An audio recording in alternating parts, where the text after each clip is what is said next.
So this is Beyond the Wilds, and before that, remember Remembrances. I'm sure you're wondering, why didn't you do a talk about Remembrances? It's, for anyone that doesn't know or didn't hear it, It's a fucking clip show! it's a fucking clip show, but to their credit, the creators released this statement that sounded pretty bitter and angry. Yeah, in the most diplomatic way possible, they were just like, Nickelodeon fucked us, and so now, unfortunately, we have to fuck you. And not in the good way, but more like the bend over and just take it.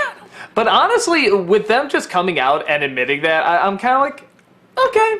Oh, that was the best move they could have made. Yeah, I mean, it's like honestly, the end result of this is everybody feels bad for the creators and is like, what the fuck, Nickelodeon? Are you guys just run by rhesus monkeys? What the hell? at this point, I mean, my guess is because so much drama has been caused over all this and stuff, I'm sure they're just like, you know what? I don't think we're going to work here again. Let's just...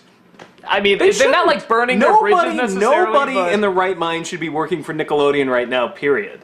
I mean, obviously the inmates are running the asylum. Well, and they've been talking, what would you say, like, there was even talk about, like, because now it's kind of back on TV or it's on a news site or something. Oh, no, it's like to direct new traffic to, like, some of these sites. After all of this horse shit, after all of this, Nick says a couple days after this release came out, oh, well, you know what? We're going to run it on TV on one of our, like, other affiliate networks.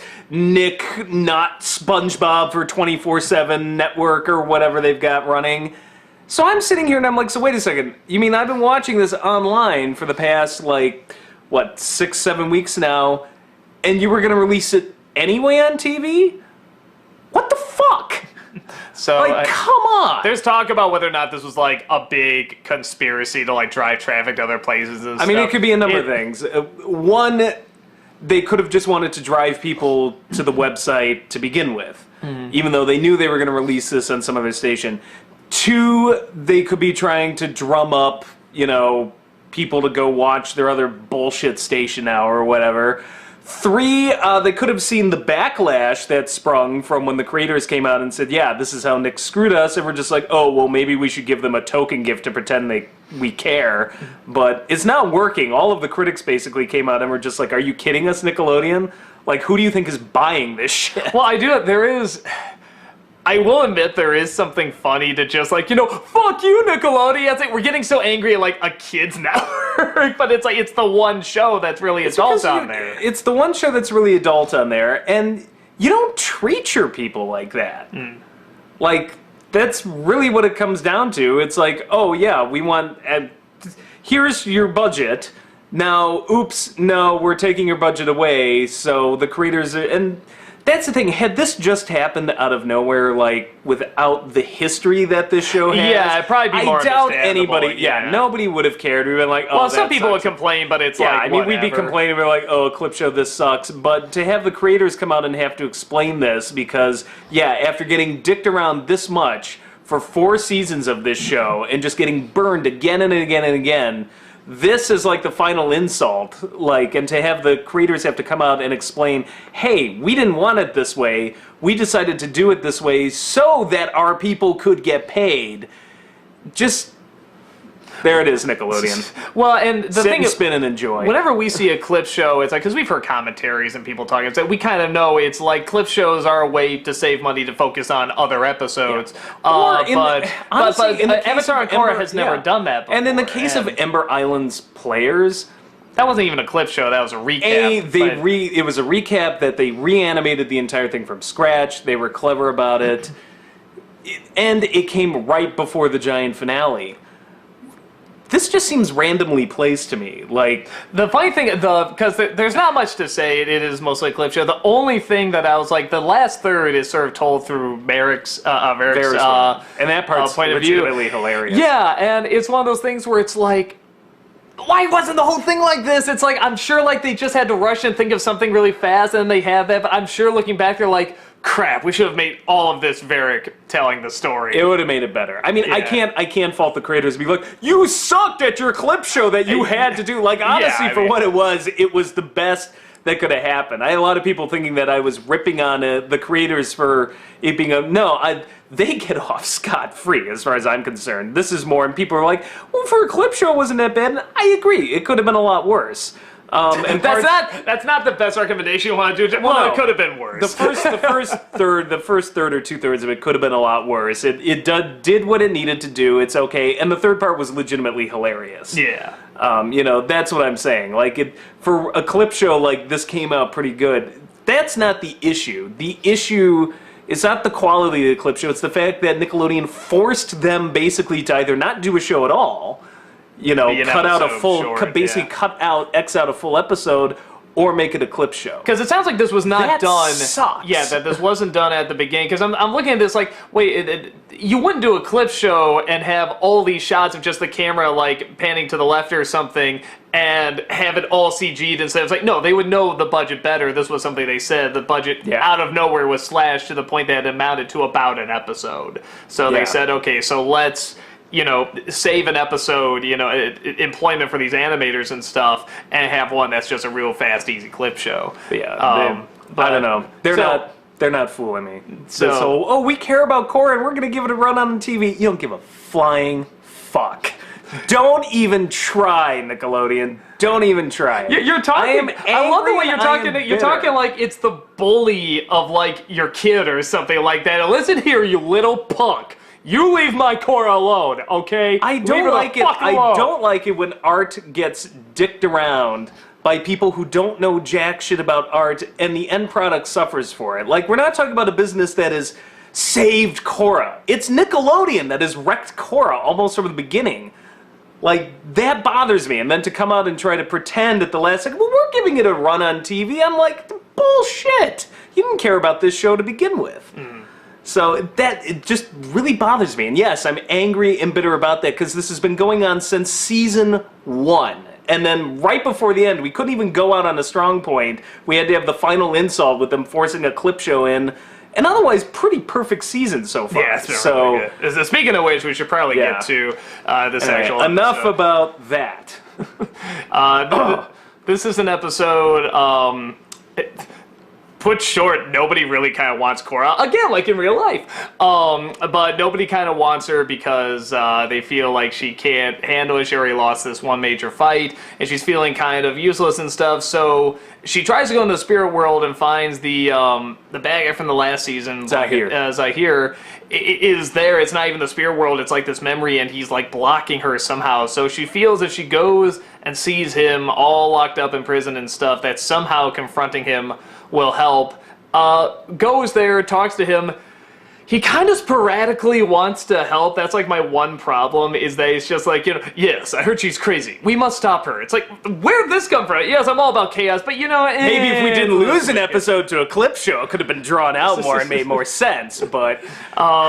I don't disagree with you there. But his motivation does make sense. Kind of like the fight we had in that other episode between Asami and Korra. It's just rushed too much. But his motivation makes total sense because he just has found out everything he wanted to do in Season 3 has not only been undone, but what he didn't want to have happen was a giant dictator running everything is now. So he's like, you know what, alliance of convenience, that's what I didn't want to have happen.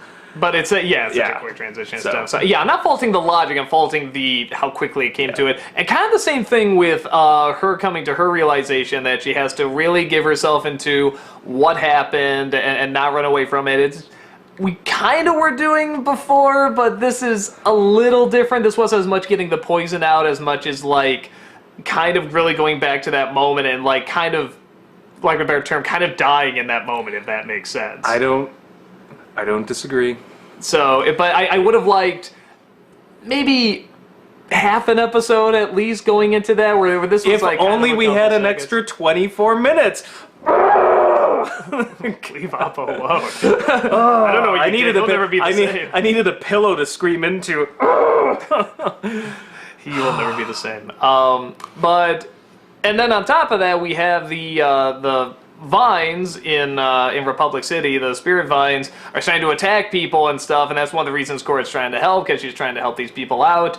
And she finds out that General Zelda's going, and she's taking these branches, and she's going to create this big... Avatar literally went Avatar. Yes. It's like this is literally something out of the plot to Avatar.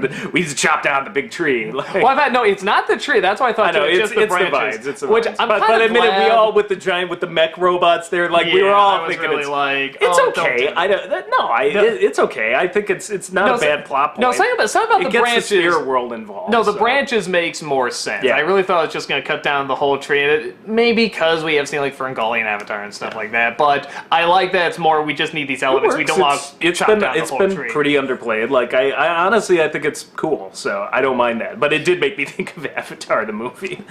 So she confronts it. She feels better. It's how a lot of the episodes end. Korra feels better. Yeah, she goes off, and now they're going. Oh, and Bolin and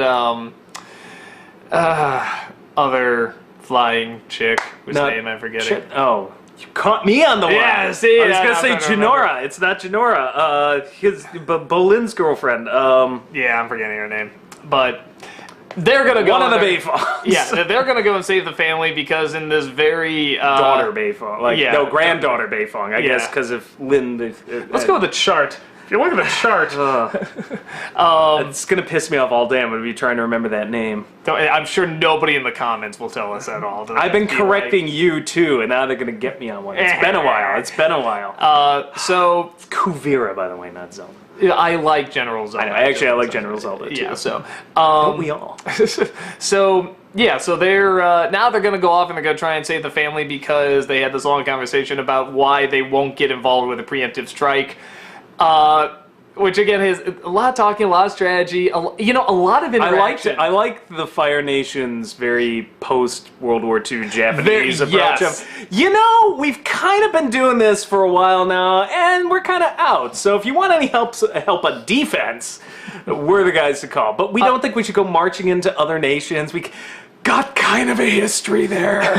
I like how it seems like that. It seems to be a lot in this season, especially of a lot of sitting down and talking. Which usually I'd be like, do something, but everything they're talking about has such weight to it. And I think even for a kid, I remember watching the X-Men cartoon growing up, and I remember I didn't follow everything about like the mutant registration stuff, but I felt adult watching it, and I kind of wanted to know more, and I wanted to try and understand it. I always feel like which is why, honestly, being on something like Nickelodeon is not bad, because it's like, well, okay, this is a kid show, it's for me, but I'm not getting it. I kind of want to get it. I want to understand it. So I like that stuff. No, need to watch more SpongeBob. So, yeah, and the one thing I like the most out of this, I don't know why this episode particularly, but something about the interactions off of everybody, even though it eventually turns into a Korra-centered episode. Well, everybody got back together for one thing. Yeah, I love Bolin and Varric marching in like, no, we have top secret information. Wow, we really should have led with that line. Yeah, I something about just the whole episode seemed a lot of like just people interacting off of other people. It's a big not for comedy, but just legitimately working off each other. Well, for the did you plot. notice the theme really of this liked it. episode is alliance of convenience? Yeah. We've got Varric and Asami shaking hands with her nearly breaking it off, which was really cool. I love that scene. We've got Bolin going off with, God damn it, her. We're gonna get such shit for that. Yes. Yeah, and those two don't like each other in the moment. Like they're bonding over this, going to rescue their mother. And then we got Korra and Zahir with the Hannibal Lecter moment. Yeah. I love that image of him floating in the chains. I think that's great. Yeah. So and even amongst the council, it seems like there was some disagreement. They're coming together just to agree on defense. So it's like, yeah, everybody's making all of these connections. I feel like we're getting into like the final sort of fight is coming up now within the next 3 or 4 episodes. I don't know how many are left, but yeah, I really enjoyed it. Yeah, you see what I mean though? There's something about like it's not that wasn't in the others, but it's usually like we're gonna focus on this group and then just this group and maybe this person. There's something about this one where everyone, like a lot of the main characters, all seem to kind of be in it, and they all sort of talked and worked off each other in a way that just seemed like. You could almost give like some of these lines to like a guard or something like that, or a general, whatever. But it's the fact that it's these characters, you see them working off each other. You just feel the camaraderie a lot more in this one. I don't know why. Something about this one in particular, I really felt that. And it's not like they put a ton of focus on it or anything. It just felt very natural, and I really like that about this one. Great Varric line too. And you blew up the Southern Cultural. So, hey, that was my building. Should I have the right to blow up my own building? Yeah, Varric still, that guy could do no wrong. I mean, he was the best part even in the Cliff Show.